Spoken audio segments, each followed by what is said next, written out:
Daniel Rivera had been working at Westfield Technologies for 6 years. He wasn't at the top of the company, but he wasn't at the bottom either.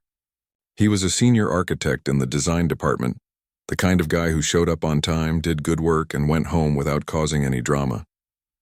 His life was comfortable, maybe a little too comfortable. Wake up, go to work, come home, watch some TV, sleep, repeat. Nothing exciting, but nothing terrible either. That Tuesday morning started like any other. Daniel grabbed his usual coffee from the lobby cafe, rode the elevator to the 8th floor, and settled into his desk. But then his manager rushed over looking nervous. "The CEO is coming to our presentation today," she said, her voice tight with stress. "She never comes to department meetings, never. This is huge." Everyone knew about Catherine Westfield. She was the woman who had built this billion-dollar company from absolutely nothing. People called her the Ice Queen behind her back. Not because she was mean exactly, but because she seemed to have no emotions at all. She made decisions that affected thousands of people without blinking. She fired executives over breakfast meetings. She worked longer hours than anyone in the building, sometimes sleeping in her office for days straight. Daniel had only seen her from a distance before.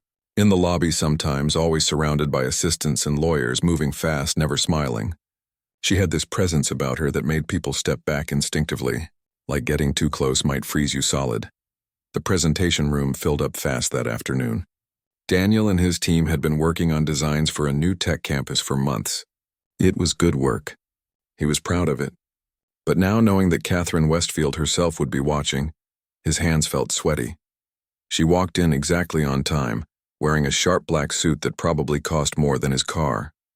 Her dark hair was pulled back tight. Her face was unreadable. She sat down in the back row, crossed her legs, and waited. No greeting. No small talk. Just cold, focused attention. Daniel's manager stumbled through the introduction, clearly terrified.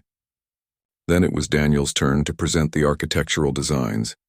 He took a breath and started talking, clicking through the slides, explaining the vision, the sustainability features, the innovative use of space. He tried not to look at Catherine too much, but when he did glance her way, he noticed something strange. Her eyes looked exhausted. Not just tired from a late night, but deeply, completely exhausted. The kind of tired that lives in your bones. And when she thought no one was watching, she pressed her fingers against her temple like her head was pounding. Her other hand gripped the armrest so tight her knuckles turned white. Something about it bothered him. This wasn't the Ice Queen everyone talked about. This was just a person who looked like they were holding themselves together with willpower alone. The presentation ended. Catherine stood up without a word and walked out, her assistant scrambling to follow. Everyone in the room let out a collective breath. Did she like it? Someone whispered, "Who knows? She didn't say anything." That's probably good, right? She would have said something if she hated it. Daniel packed up his laptop slowly, still thinking about what he'd seen in her eyes. He told himself it wasn't his business. She was the CEO of a massive company. She had people to take care of her. Important people with fancy titles and six-figure salaries. But something nagged at him as he headed toward the parking garage that evening. The building was mostly empty now. His footsteps echoed in the concrete structure. He was almost to his car when he saw her. Catherine Westfield was leaning against a silver luxury car, one hand braced on the hood, her body swaying slightly. Even from 30 feet away, Daniel could tell something was very wrong. He should have kept walking. That's what anyone with common sense would do. But instead, he found his feet carrying him toward her. "Excuse me, Ms. Westfield. Are you okay?" She looked up at him, and for a second she seemed confused about where she was. Her eyes tried to focus on his face but couldn't quite manage it. "I'm fine," she said, but her voice came out slurred. I need to get home." "When's the last time you slept?" She blinked slowly like she was trying to remember. "Monday, no, Sunday. I think Sunday night. There was the merger meeting and then the Tokyo call and then—" She trailed off, swaying again. Daniel made a decision that would change everything. "You can't drive like this. Let me take you home. I don't need help." The Ice Queen was trying to come back, trying to sound strong and in control, but her body betrayed her, leaning more heavily against the car. "I know you don't need help," Daniel said gently, "but I'm offering it anyway. Please just let me make sure you get home safely." Maybe it was the exhaustion or maybe something in his voice convinced her, but Catherine nodded slightly. Daniel took her keys and helped her into the passenger seat of her car. She was asleep before he even started the engine. The address on her driver's license led him to a penthouse in the most expensive part of the city. Of course, getting her up there was awkward. She woke up enough to walk, but she needed his arm to stay steady. The doorman looked shocked but didn't say anything. Inside her apartment, Daniel was struck by how cold it felt. Not temperature-wise, but emotionally. Everything was white and gray and perfectly arranged. It looked like a hotel room, not a home. No photos, no personal touches. Nothing that said a real person lived here. He helped Catherine to the couch and she collapsed onto it like a puppet with cut strings. "When did you eat last?" he asked. She made a vague gesture that could have meant anything. Daniel found the kitchen, which looked barely used. The refrigerator held bottled water, some takeout containers that might have been from last week and not much else. He ordered food from a nearby restaurant and waited. Catherine woke up a little when the food arrived. She looked at him like she was trying to remember why there was a random employee in her apartment. "You should eat something," Daniel said, pushing the container toward her, "and then sleep. Really sleep. Not a 2-hour power nap. Actual sleep. I have a 7 a.m. meeting. Cancel it." "I can't just cancel." "Yes, you can. You're the CEO. You literally can do whatever you want." He said it simply, matter-of-factly, not arguing, just stating the obvious truth she seemed to have forgotten. Catherine stared at him for a long moment. Then, to his surprise, she picked up her phone and sent a message.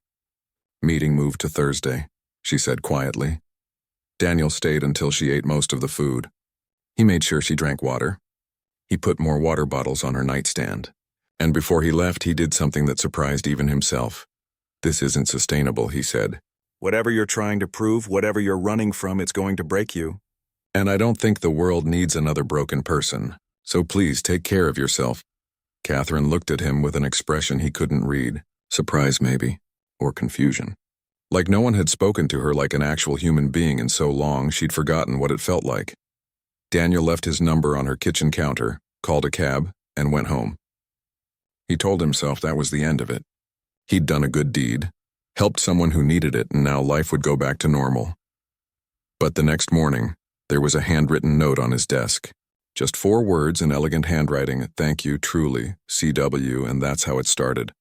That's how a regular guy with a comfortable, boring life caught the attention of the Ice Queen. He didn't try to impress her. He didn't want anything from her. He just saw her as a person who needed help, and he helped. He had no idea that this simple act of kindness would lead him to give up everything he'd built, that it would change both their lives in ways neither of them could have imagined, that it would teach them both what love actually means. All he knew was that for the first time in 6 years, walking into work felt different. Like maybe something interesting was about to happen. He was right about that. He just had no idea how interesting it would get. The note sat on Daniel's desk for 3 days before anything else happened. He kept glancing at it, wondering if he should respond or just let it fade into a nice memory. Then on Friday afternoon, his phone rang with an extension he didn't recognize. "This is Daniel. Mr. Rivera. Ms. Westfield would like to see you in her office at 4 o'clock today." The assistant's voice was professional and gave away nothing. "Does that work for you?" His heart jumped. Yes. 4 o'clock. I'll be there." He spent the next 2 hours trying not to panic. Was he in trouble? Had he crossed some line by taking her home? Maybe she was embarrassed and wanted to make sure he kept quiet about it. By the time 4 o'clock rolled around, he'd imagined every bad scenario possible. The executive floor looked completely different from his department. Everything was sleek and expensive. Catherine's assistant led him to massive double doors and knocked twice before opening them. Catherine stood by the window, looking out over the city. She turned when he entered, and he was struck by how different she looked. Still professional, still put together, but something had softened. She looked rested. "Thank you for coming," she said. "Please sit." Daniel sat in one of the leather chairs across from her desk. She didn't sit behind the desk, though. Instead, she took the chair next to him, which somehow made the whole thing less intimidating. "I wanted to thank you properly," she said. "What you did the other night, it was beyond kind. Most people wouldn't have bothered. Most people would have," Daniel said. "They just might have been too scared of you to try." A hint of a smile crossed her face. "Scared of me? You do have a bit of a reputation." The Ice Queen thing. She said it without emotion, like she was talking about the weather. I'm aware. I didn't mean, it's fine. It's accurate, actually. Or it was. She paused, seeming to choose her words carefully. I haven't let anyone see me as human in a very long time. It's easier to run a company when people think you don't have feelings, when they think nothing can touch you. Daniel didn't know what to say to that, so he stayed quiet. I want to hire you, Catherine said suddenly, for a special project. There's a community development initiative I'm considering, low-income housing with integrated technology. I want someone who actually cares about the design, not just the profit margins. Your presentation showed me you understand how spaces affect people's lives. That's very generous, but I'm also being selfish, she interrupted. The truth is, I'd like to work with someone who sees me as a person instead of a title. That's rare in my world. Probably my fault, but still rare. That's how it started. Daniel began spending time on the executive floor, working on designs for the community project. At first, their meetings were strictly professional. Catherine was brilliant, he discovered, sharp and creative in ways that surprised him. She didn't just care about the bottom line. She remembered what it was like to struggle, to need help, to have doors closed in her face. I started with nothing, she told him during one late evening meeting. Actually, less than nothing. I had debt and a failed engagement and everyone telling me I'd never make it. What happened? Daniel asked, even though he knew he was probably crossing into personal territory. Catherine's face went dark. I had a business partner. We were building something together, something revolutionary. We were also engaged to be married. Then one day I discovered he'd been stealing my designs, selling them to competitors. He took everything, left me with the debt and the failure. Married someone else 6 months later. That's terrible. It taught me an important lesson, she said, her voice hard. Trust no one. Rely only on yourself. Feelings are weaknesses that people exploit. Daniel wanted to argue with that, but he could see the pain underneath her words.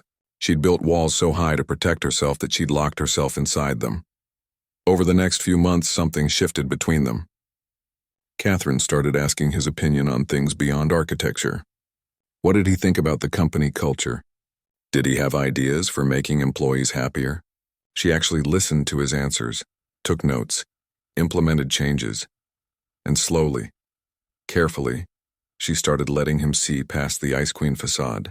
She told him about working 3 jobs to put herself through business school, about sleeping in her car some nights because she couldn't afford rent, about the professors who told her she was too emotional, too soft, not cut out for business, about how she'd hardened herself in response, turning her perceived weaknesses into armor. Daniel shared his own story too, how he'd played it safe his whole life, chosen security over passion, how he'd wanted to be an architect who changed communities but had settled for corporate work because it paid better, how comfortable and unfulfilling his life had become. Why did you help me that night? Catherine asked one evening. They were in her office late working on project details and the question came out of nowhere. Because you needed help, Daniel said simply. Does there need to be another reason? In my experience, yes. People always want something. I didn't want anything except to make sure you were okay. She looked at him for a long moment. That's what scares me about you. That I wanted to help. That I'm starting to believe you. Things changed after that conversation. Catherine started suggesting they work over dinner instead of in the office.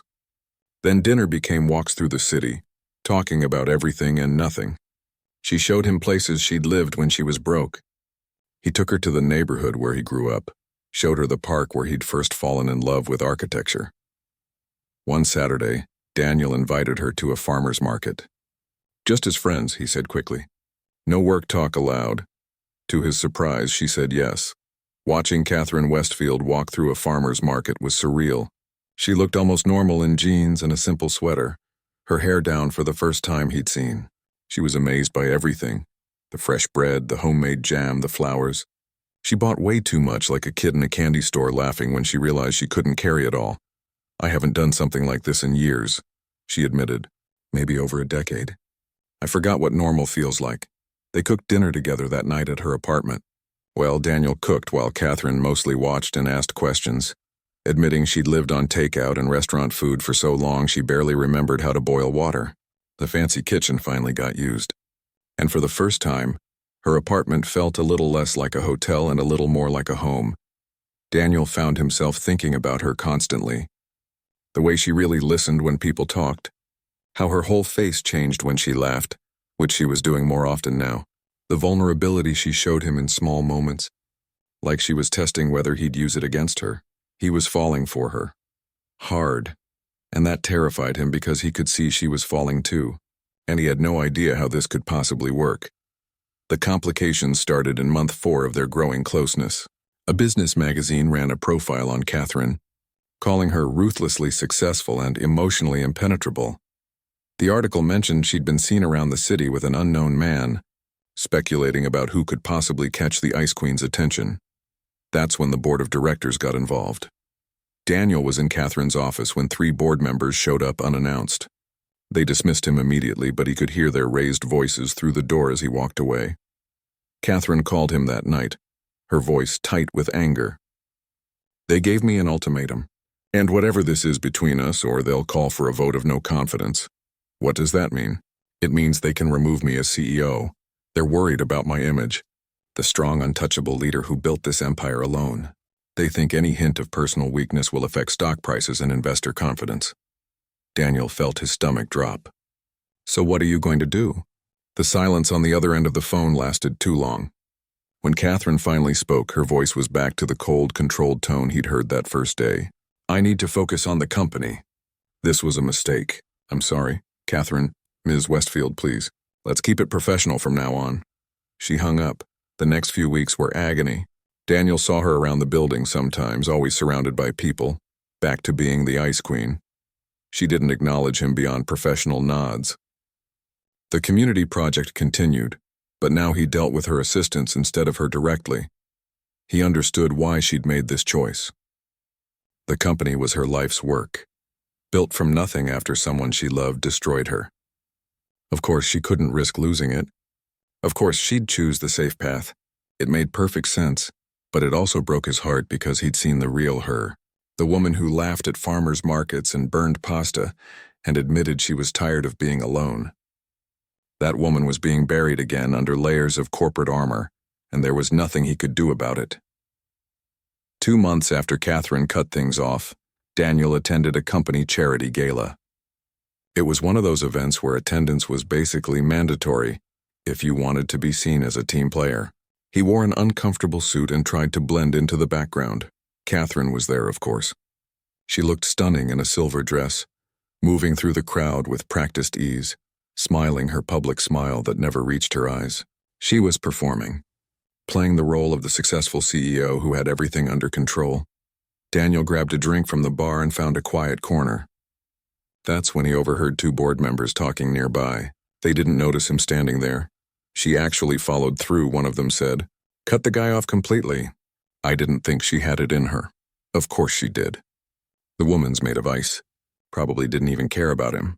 Still, we should move forward with the replacement plan. She's been too distracted lately. The company needs fresh leadership. Someone hungrier. Agreed. Let's push for the vote next quarter. We've got enough support now. Daniel's blood ran cold. They were planning to remove Catherine anyway. All her sacrifice pushing him away to save her position, and they were going to take it from her regardless.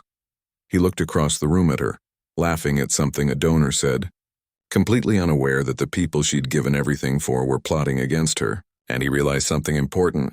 She'd chosen wrong. She'd chosen the company over personal happiness, chosen fear over trust, chosen to protect herself instead of taking a chance, and it wasn't even going to save her. Daniel had a decision to make. He could tell her what he'd heard, try to help her fight, or he could walk away, let her handle her own battles, protect his own heart from more damage. But watching her across that ballroom, alone in a crowd of hundreds, playing a part that was slowly killing her, he knew what he had to do. He was going to show her what love really meant, even if it cost him everything. The morning after the gala, Daniel sat in his apartment staring at his laptop. He'd barely slept, his mind spinning with what he'd overheard and what it meant. The board was going to remove Catherine no matter what she did. All her sacrifice had been for nothing. He could have sent her an anonymous message, could have found a way to warn her about the board's plans, but that wouldn't solve the real problem. The real problem was that Catherine had forgotten who she was.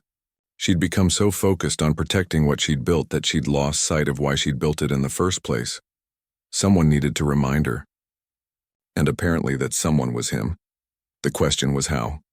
He couldn't stay at Westfield Technologies. The board's ultimatum made that clear. As long as he worked there, he was a liability to her, a weapon they could use against her. But if he left, if he removed himself from the equation, maybe she could see things differently. More than that, though, Daniel had his own realization sitting there in his apartment. He'd spent 6 years playing it safe, choosing comfort over meaning. He'd become exactly the kind of person he didn't want to be. Someone who traded their dreams for a steady paycheck and good benefits. Catherine had asked him once why he'd stopped pursuing the kind of architecture that mattered, why he'd settled for corporate work instead of community projects. He'd given her some excuse about student loans and practicality, but the truth was simpler and more embarrassing. He'd been scared. Scared of failing, scared of struggling, scared of wanting something too much and losing it. Now here he was, falling in love with someone who was also paralyzed by fear. Two people stuck in safe, comfortable cages they'd built for themselves. Something had to change. Someone had to be brave enough to break out first. Daniel opened his email and started typing his resignation letter. His manager called him within an hour of submitting it. "Daniel, what's going on? You're one of our best people. Is this about money? We can talk about a raise, only it's not about money. Another company? We can match their offer. I'm not going to another company. I'm starting my own firm." The silence on the other end was long. "Your own firm? Daniel, that's a huge risk. The failure rate for new architecture practices is over 70% in the first 2 years. I know the statistics. Then why would you throw away a great career here?" Daniel looked around his apartment.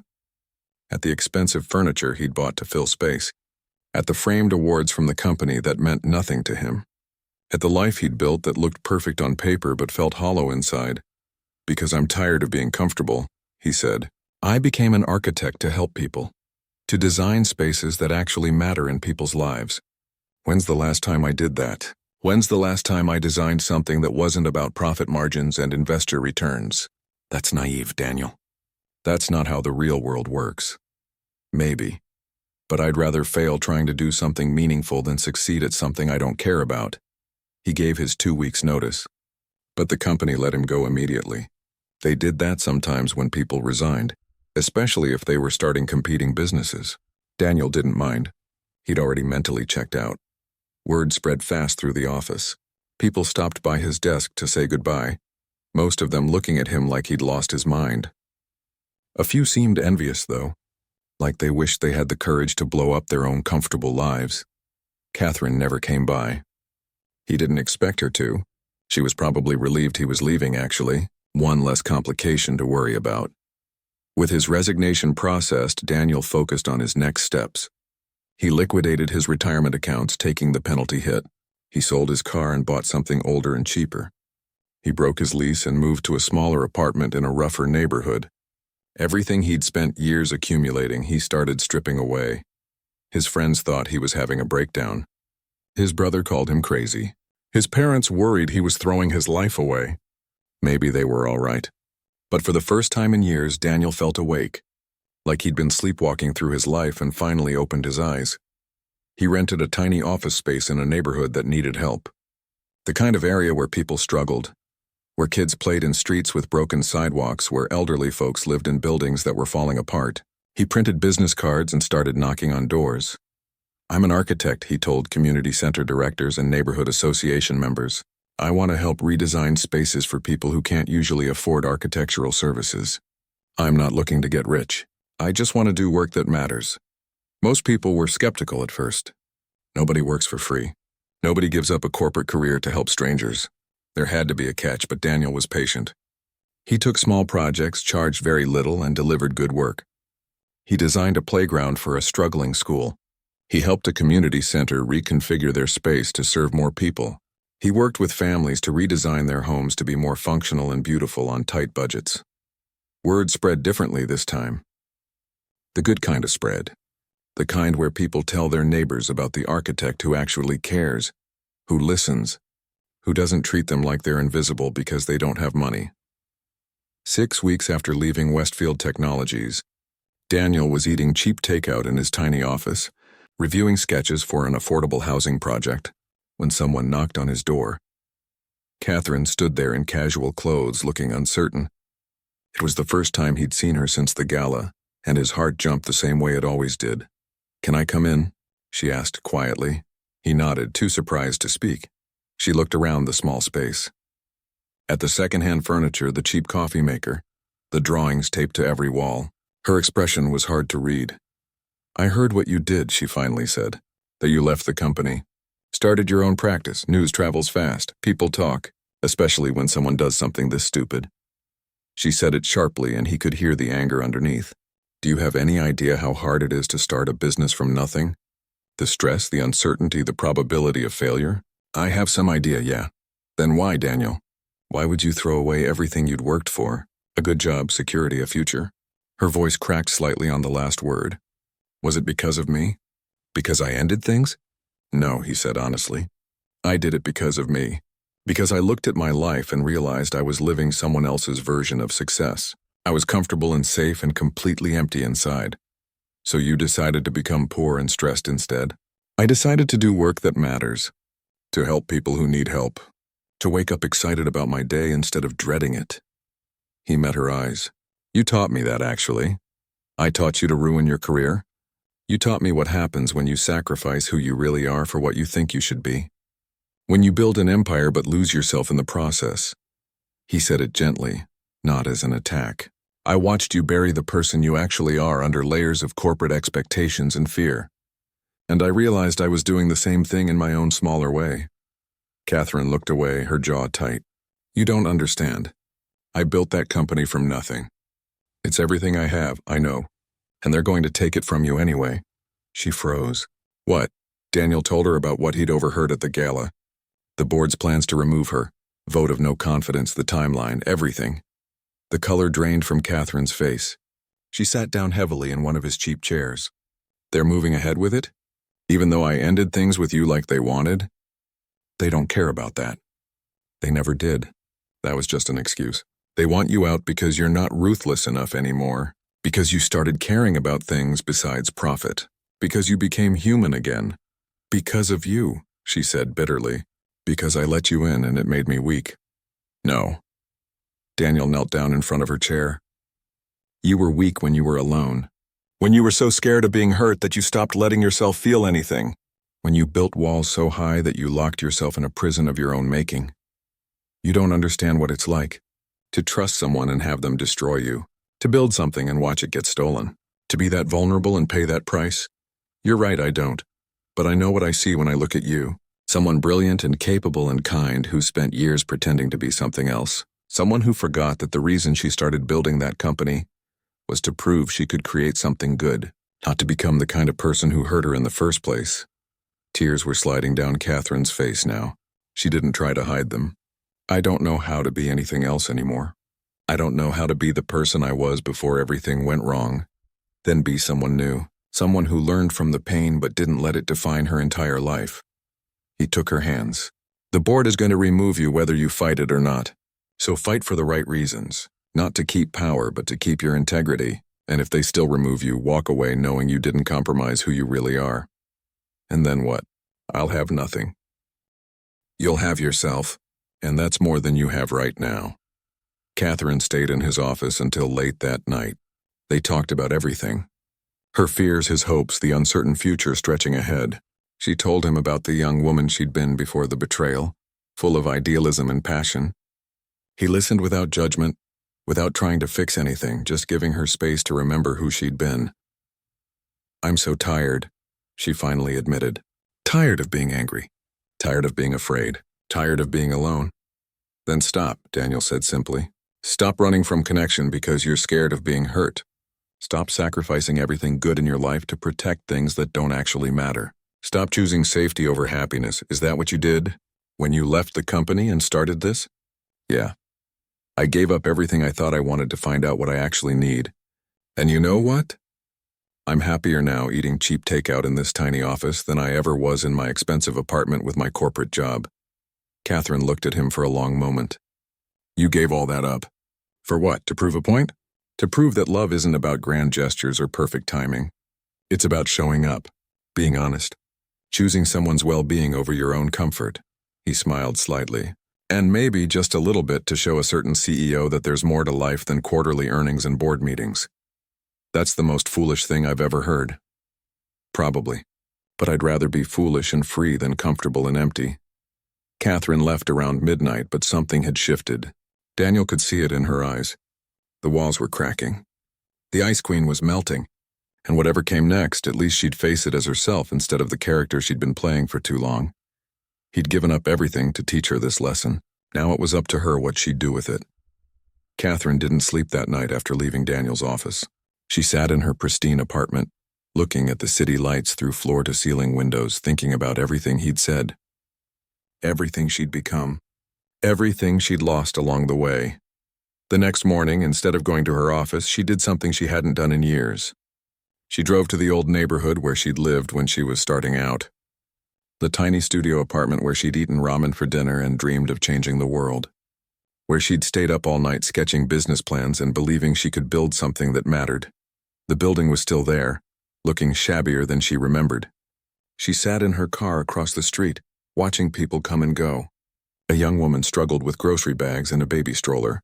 An elderly man shuffled slowly down the sidewalk. Teenagers gathered on the corner, loud and full of energy. These were the people she'd wanted to help back then. Before the betrayal, before the anger, before she'd decided that the only way to survive was to build walls and stop caring about anything except success. When had she stopped seeing people as people? When had profit margins become more important than making a real difference? Catherine knew the answer. It had been gradual, a slow hardening that happened one disappointment at a time. One betrayal that taught her not to trust. One business failure that taught her to be ruthless. One lonely night after another that taught her that caring about people only led to pain. She'd become successful by becoming cold. And now she was trapped in that success, surrounded by people who only wanted to use her power or take it from her. Her phone buzzed with messages from the office, meetings she was missing, calls she wasn't returning. Let them wait. For the first time in over a decade, something mattered more than the company. Catherine drove to the address Daniel had mentioned once, the neighborhood where he was working now. She found his office easily, the only architect's office in an area where most people could barely afford rent, let alone design services. But she didn't go inside. Instead, she walked around the neighborhood, really looking at it. She saw the potential underneath the decay, good bones on buildings that needed love, community spaces that could be transformed, kids who deserved better playgrounds, families who deserved homes that were safe and beautiful, not just cheap and functional. This was what Daniel had given up his comfortable life for. Not for her like she'd assumed. For this. For the chance to actually help people instead of just designing monuments to corporate wealth. A community center door was open. Catherine walked in, finding a small group of people meeting around a folding table. They looked up at her in surprise. She clearly didn't belong in this neighborhood with her expensive clothes and polished appearance. "Can we help you?" an older woman asked, not unkindly. "I'm sorry to interrupt. I'm looking for information about the neighborhood. I'm interested in investment opportunities here." The mood in the room shifted immediately. People sat back, faces closing off. They'd heard this before. Rich developers who wanted to invest in their neighborhood, which usually meant pushing people out and building things they couldn't afford. "We're not interested in selling," a man said firmly. "We know how this goes. You buy the buildings, raise the rent, force everyone out, and turn it into another expensive area where the people who actually live here can't afford to stay." "That's not what Catherine started, then stopped. Because wasn't that exactly what she would have done? A few months ago, she would have seen this neighborhood purely as a business opportunity. Buy low, develop, sell high. Numbers on a spreadsheet, not people's homes.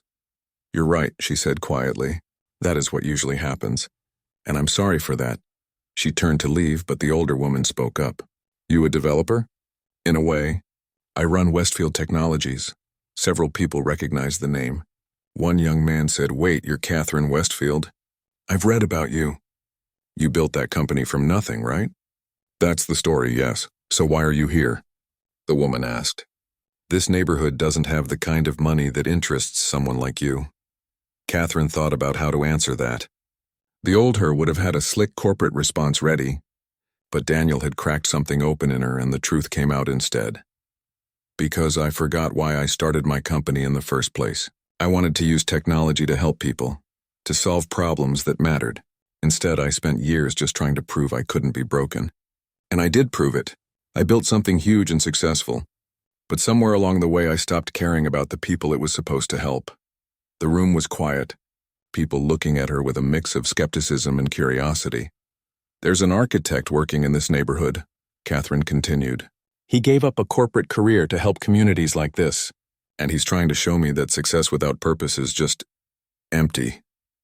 You talking about Daniel? The young man asked. He's been helping us redesign the community center. First person who's actually listened to what we need instead of telling us what we should want.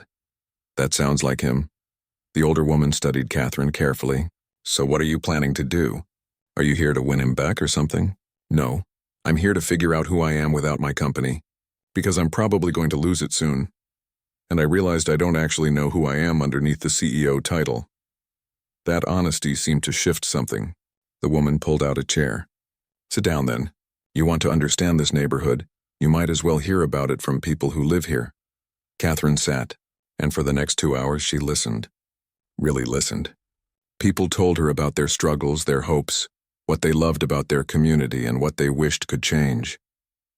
They talked about the problems money could solve and the problems it couldn't, about what it meant to feel forgotten by people with power and wealth. She took notes.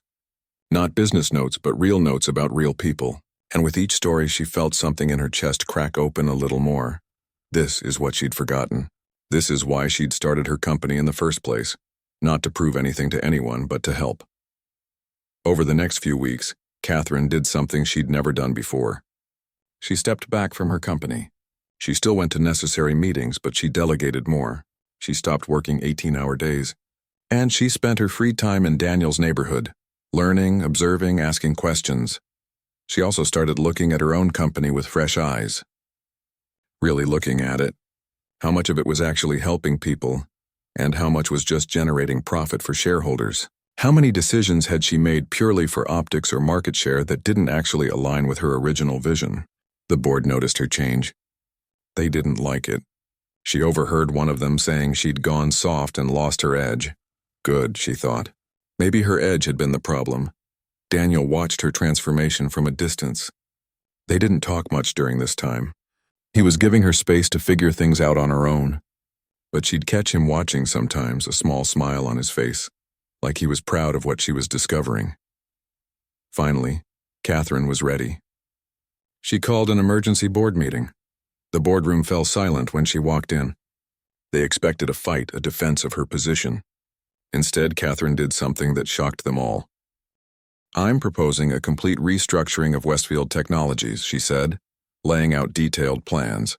40% of our resources will be redirected to social impact projects, affordable technology initiatives for underserved communities, fair wage manufacturing, environmental sustainability even when it costs more, and a complete overhaul of our employee compensation to prioritize well-being over maximum profit extraction.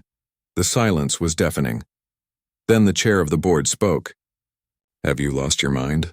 This will tank our stock price. Shareholders will revolt. You're talking about cutting profits by a third. I'm talking about building something sustainable instead of just profitable. Something that actually matters instead of just making rich people richer. This is exactly why we've been concerned about your leadership, another board member said. You've completely lost perspective. This company exists to generate value for shareholders, not to be your personal charity. Then maybe I'm not the right CEO for this company anymore. The room went completely still. Catherine felt surprisingly calm. I started this company to prove I could build something good after someone destroyed what I'd made before. But somewhere along the way, it stopped being about building something good and started being about building something big, about proving I was untouchable, unbreakable, unbeatable. She looked around the table at these people who had never seen her as anything but a means to their own wealth. But I'm done proving things. If you want a CEO who only cares about quarterly earnings and stock prices, then go ahead and vote me out. I'll step down willingly. I'll keep my shares and stay on as an advisor if you want, but I won't lead this company in a direction that betrays why I built it in the first place. You're really willing to walk away? Someone asked in disbelief. I already walked away from something more valuable than this company. I can do it again. She thought of Daniel eating takeout in his tiny office, happier than she'd ever seen him. I'd rather fail trying to do something meaningful than succeed at something that doesn't matter. The vote came 3 days later. It was close, but ultimately they removed her as CEO. Some board members respected her stance even if they disagreed. Others were glad to see her go.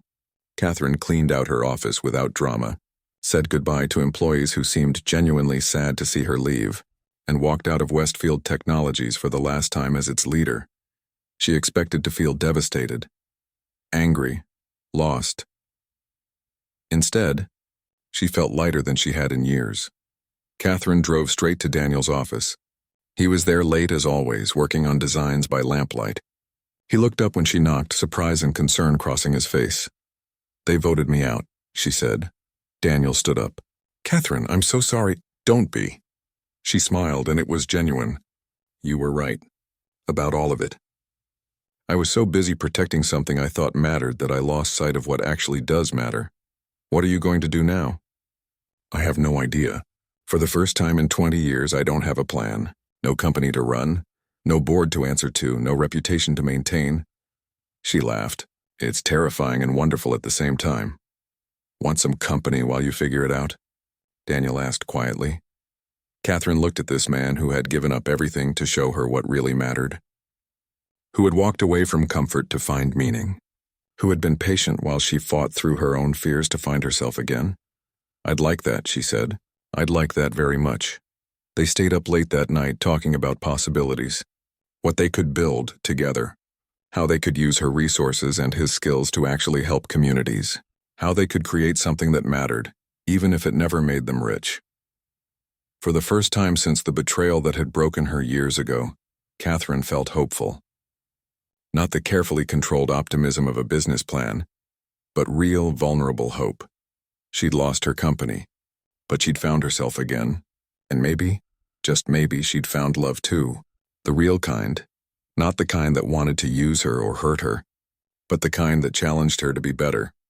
The morning after the board voted her out, Catherine woke up in her expensive apartment and felt something she hadn't experienced in years. Excitement about the day ahead. No meetings to dread, no board members to manage, no performance to maintain, just possibility. She looked around the cold, perfect space that had never felt like home and made another decision. She put the penthouse on the market that afternoon. Daniel was surprised when she told him, "Where are you going to live?" "I don't know yet. Somewhere that feels like a home instead of a hotel room. Somewhere with neighbors and noise and life happening around me." She smiled. "Somewhere I can actually afford on whatever I'll be making from this mysterious new venture we're planning." "About that," Daniel said, "I've been thinking.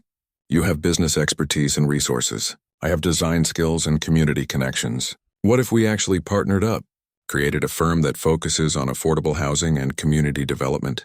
You want to work with me? After everything? I want to work with the real you, the person who sat in that community center and listened to people's stories, the person who was willing to lose everything rather than betray who she really is." They started small. Catherine invested some of her personal wealth, not all of it, but enough. Daniel contributed his existing projects and relationships. They rented a larger office space in the same neighborhood and put both their names on the door. The business media had a field day. "Fallen CEO starts community project," one headline read. "From penthouse to public housing," another joked. Some articles were kind, praising her new direction. Others mocked her, suggesting she'd lost her mind or couldn't handle the pressure of real business. Catherine read them all and found she didn't care. Let them think what they wanted. She knew the truth. She hadn't fallen from anything. She'd climbed down from a tower that was killing her slowly and found solid ground again. Their first major project together was a housing development for low-income families. Catherine secured funding through her network of contacts, though several investors dropped her when they realized she wasn't interested in maximum returns. Daniel designed beautiful, functional spaces that respected both the budget and the dignity of the people who would live there. Working together was different than either of them expected. They argued sometimes, had different approaches, challenged each other constantly, but it was good conflict, the kind that made the work better instead of tearing people apart. "You're being too practical," Daniel would say, looking at her budget proposals. "You're being too idealistic," Catherine would counter. Reviewing his elaborate designs, they'd find middle ground. Always. Sometimes it took hours of discussion, sometimes just minutes, but they'd get there. Because they both wanted the same thing, to create something that actually helped people. 3 months into their partnership, they broke ground on the housing project. The neighborhood threw a celebration. Kids ran around the construction site, families brought food, local musicians played. Catherine stood next to Daniel watching it all, and felt something she'd almost forgotten existed. Pride that had nothing to do with profit margins or stock prices. "This is going to help 200 families," she said quietly. 200 families who couldn't find safe, affordable housing before. "That's more meaningful than anything I did at Westfield Technologies."